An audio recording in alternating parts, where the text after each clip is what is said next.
अस्सलाम वालेकुम जनाब। इंजन है 12 HP का सुपर मॉडर्न डस्का।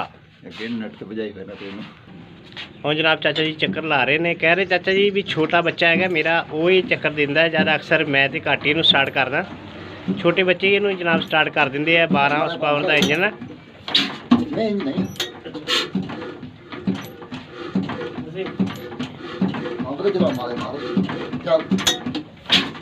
पंप मार दे यार की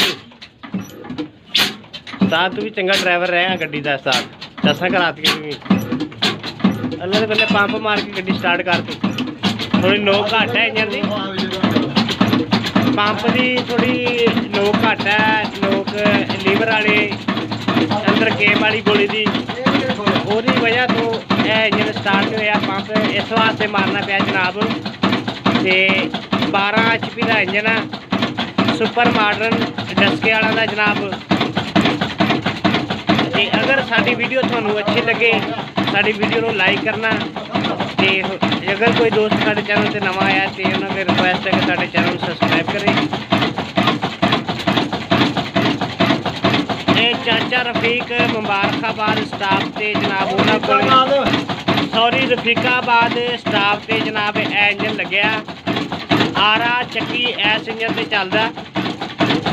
चक्की 45 नंबर लाई उन्होंने। आरा 3 फुटा ये चलता।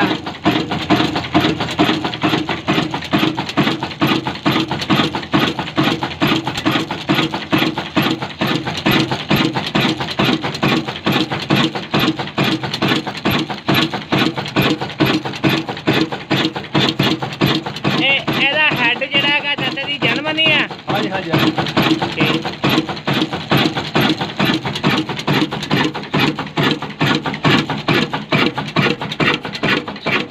बक्की मोर लगी है जी बाडी के उत्ते 12 हॉर्स पावर।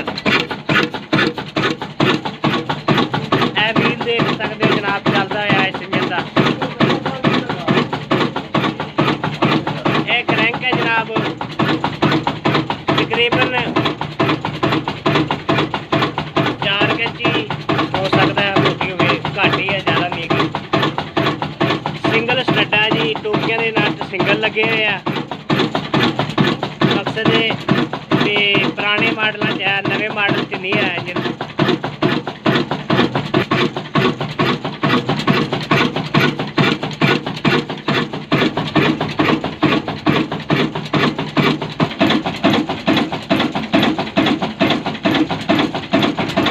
माशाल्लाह जी इंजन बहुत ज़बरदस्त सही चल रहा।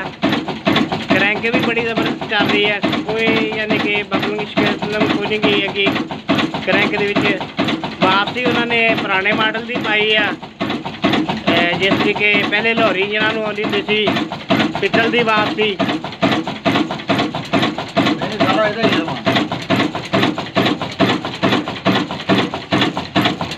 जर्मनी यही वापसी ला के आई है।